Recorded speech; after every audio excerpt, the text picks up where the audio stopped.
Bom, pessoal, a gente está quase chegando ao final, né?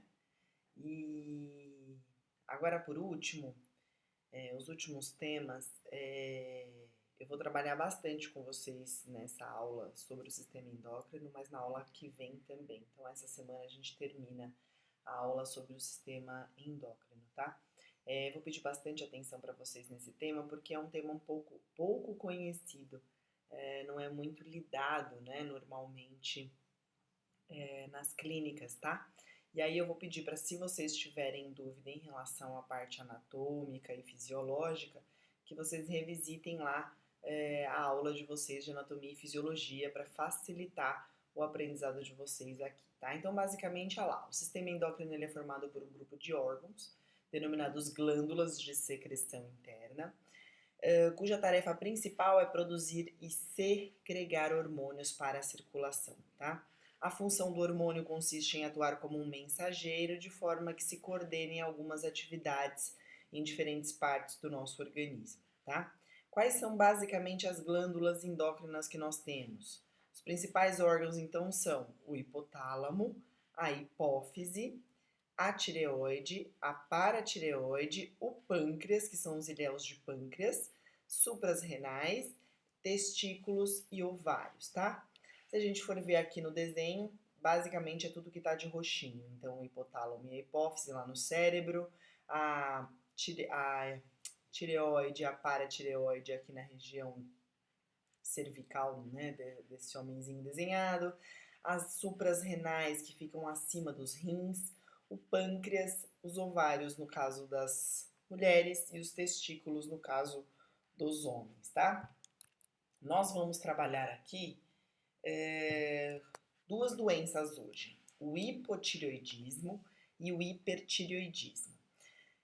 Todos eles relacionados, então, à tireoide. Então, tá lá naquela glândula que fica aqui na região cervical do paciente. Então, a definição de hipo, primeiro, a gente tem sempre, pessoal, que tentar se apegar à leitura do nome das coisas que a gente está trabalhando, porque facilita um pouco a vida. Já falei isso para vocês aqui algumas vezes. Então, falando do nome, eu trago lá, então, hipo, né? Se é hipo, é baixo, pouco, diminuído, né, menor, tudo que está relacionado a algo que está caindo. Então, o hipotireoidismo significa que é uma afecção, ó lá, em uma glândula da tireoide que tem um funcionamento anômalo e produz pouca quantidade de hormônio. Ou seja, quando eu tenho o hipotireoidismo, significa que a glândula está produzindo pouco.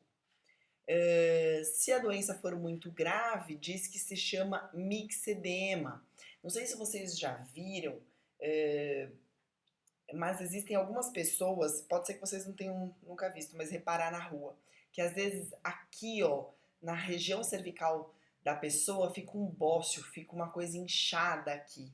Aí você olha, até acha estranho, a pessoa fala, eu tenho hipotireoidismo. Isso é porque a condição do hipotireoidismo da pessoa está tão grave que ela fez esse edema, esse mixedema, né, na glândula tireoide, e aí ela fica ressaltada a olho nu aqui na própria cervical do paciente, tá? Qual que é a etiologia dessa doença? Então, ou é por uma tireoide de Hashimoto, isso daqui é uma condição muitas vezes genética, não tem o que fazer, a pessoa nasce com esse problema e às vezes desenvolve até mesmo na adolescência, ou um tratamento de hipertireoidismo. Se a pessoa descobriu que tinha hipertireoidismo, tratou, muitas vezes o fato de tomar remédios de uma forma que não tenha conseguido controlar ainda pode levar ela a ter o hipotireoidismo, né? Quais são os sintomas? Olha lá, a insuficiência da tireoide provoca uma decadência geral das funções do organismo, né? Os principais sintomas, eles são sutis, mais graduais e podem ser confundidos com uma depressão, por exemplo. As expressões faciais são toscas, a voz é rouca e a dicção lenta. As pálpebras ficam caídas, os olhos e a face se tornam edemaciados e salientes. Então, quando a gente pensa em hipotireoidismo, significa que a glândula produz pouco hormônio. Se ela produz pouco hormônio, todo o sistema, todos os sistemas do organismo do paciente, eles também caem. Então, a pessoa fica com Características de pessoas que têm depressão, ficam mais lentificadas, ficam depressivas. Como vocês veem aqui, ó, as pálpebras caem, os olhos caem, a face fica inchada, os olhos ficam inchados, salientes. Eu coloquei aqui para vocês, ó, uma fotinho, e eu não vou nem aparecer para que vocês vejam, das principais características de uma pessoa que tem hipotireoidismo. Então, olha lá, ó. Provoca queda de cabelo, perda de pelos das sobrancelhas, o rosto fica inchado, a tireoide aumenta e aí pode vir aquele maxedema que eu falei para vocês que o próprio pescoço da pessoa fica demasiado, a pele fica seca e grossa.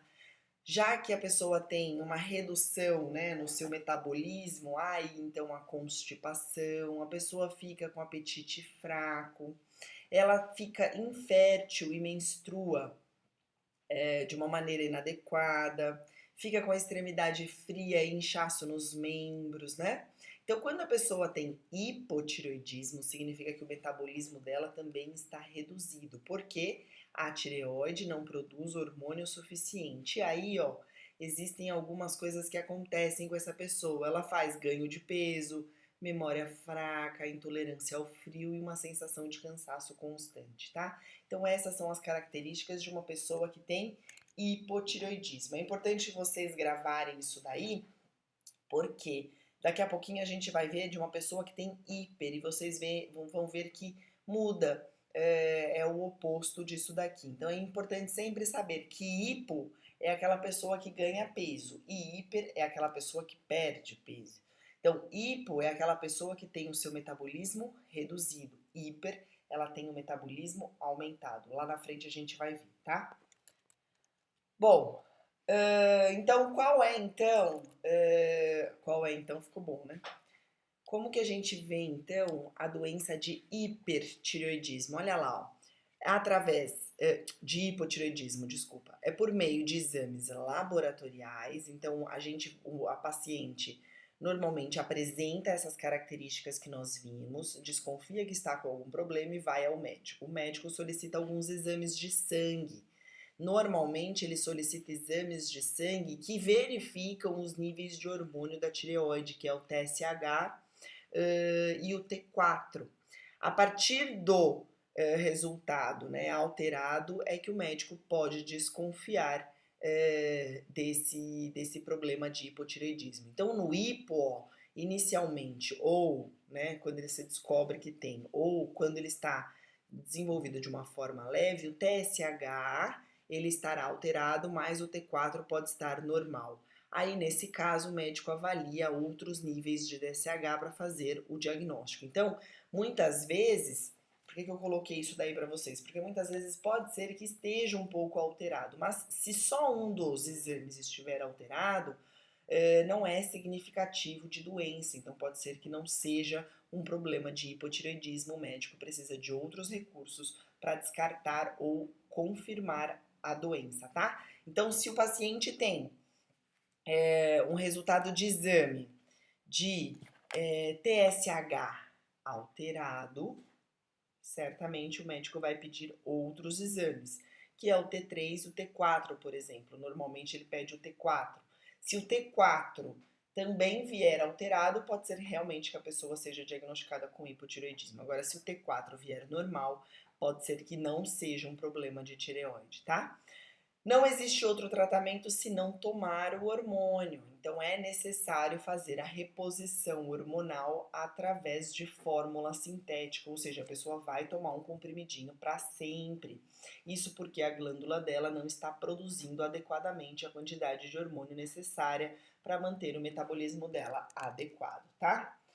E quais são então os cuidados de enfermagem que a gente tem que ter com um paciente de hipotireoidismo? Olha lá, proporcionar conforto e segurança a um ambiente repousante, calmo e tranquilo, manter a ventilação do ambiente, dar apoio psicológico e ouvir com atenção as queixas do paciente, oferecer proteção e segurança durante a deambulação, porque o paciente fica mais lentificado, com mais sonolência, né?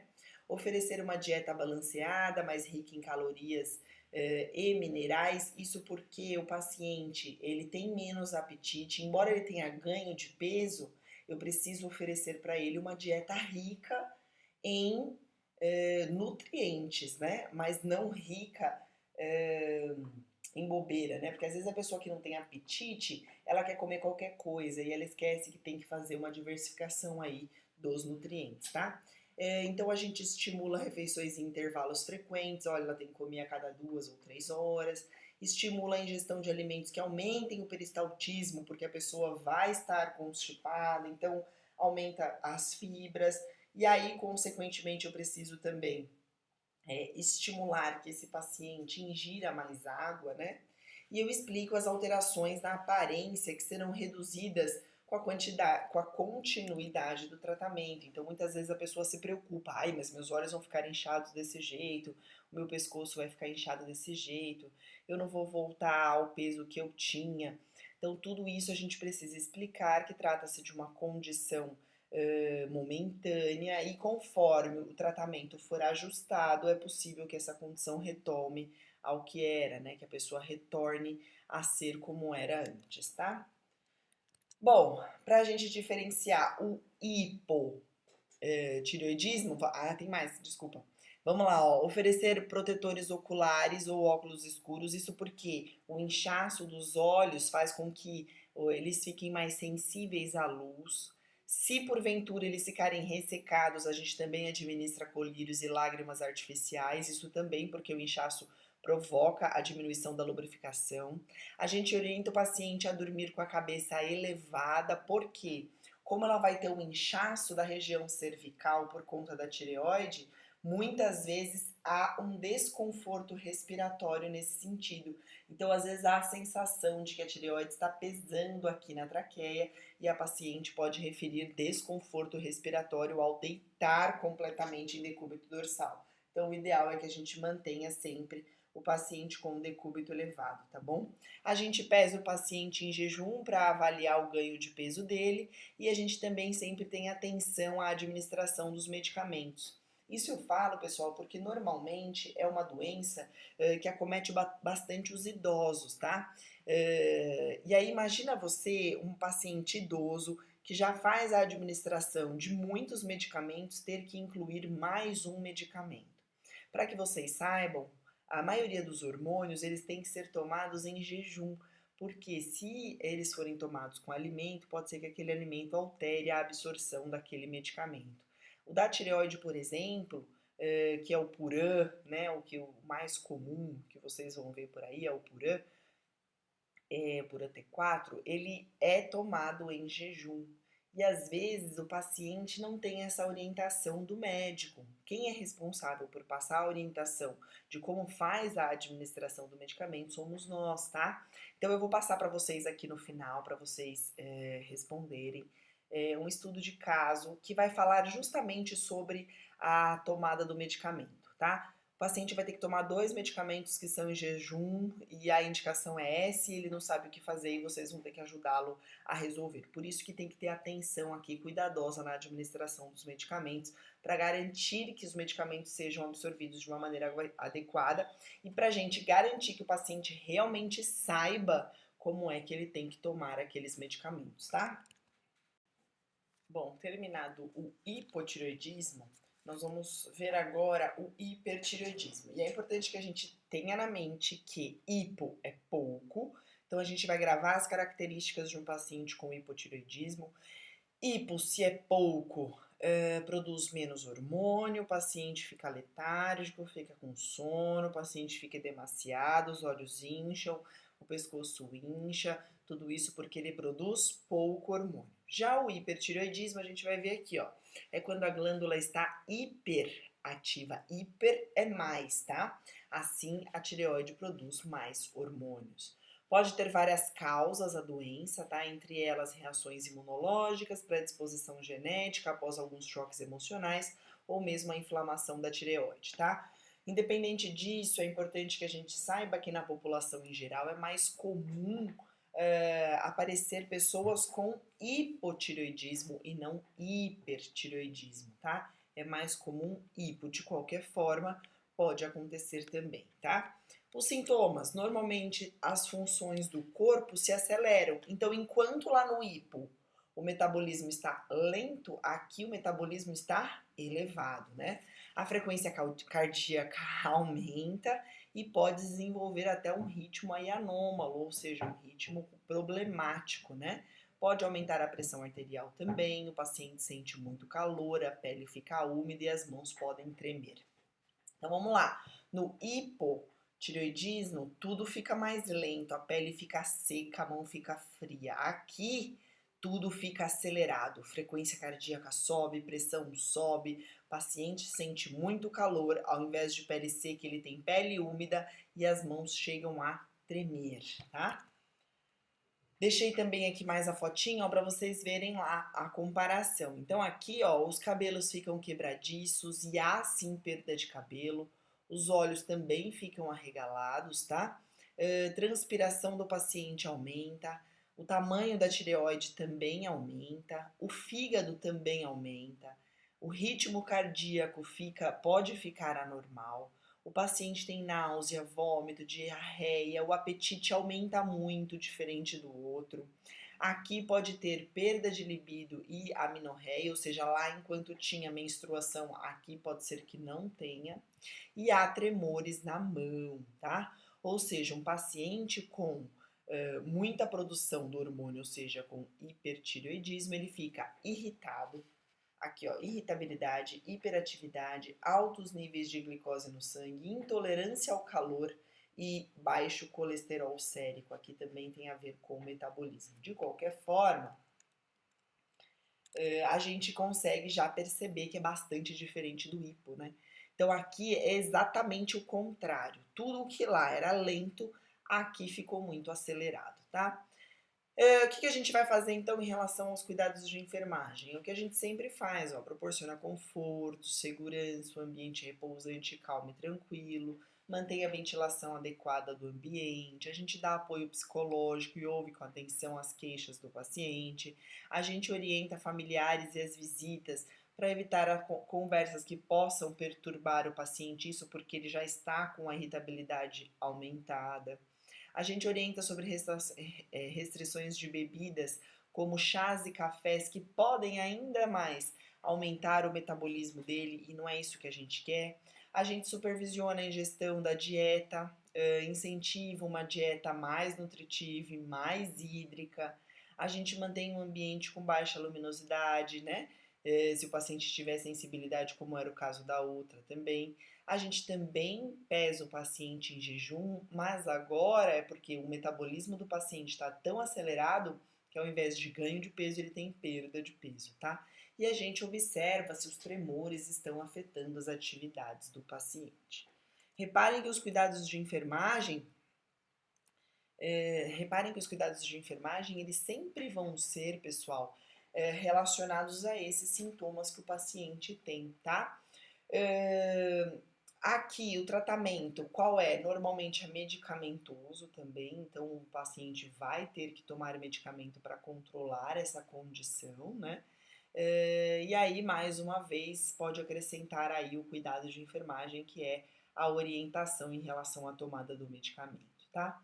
Eu vou deixar esses dois probleminhas, né, essas duas doenças para vocês na aula de hoje. E vou colocar lá um probleminha para a gente discutir lá na plataforma, relacionado justamente a isso, né? Como é que eu oriento o paciente à tomada de medicamento, uma vez que ele precisa, por exemplo, tomar 2 medicamentos em jejum? Será que esses medicamentos são alterados? Será que a indicação do fabricante é para que ele tome um medicamento e o outro não? Como será que vocês vão administrar isso daí, tá bom?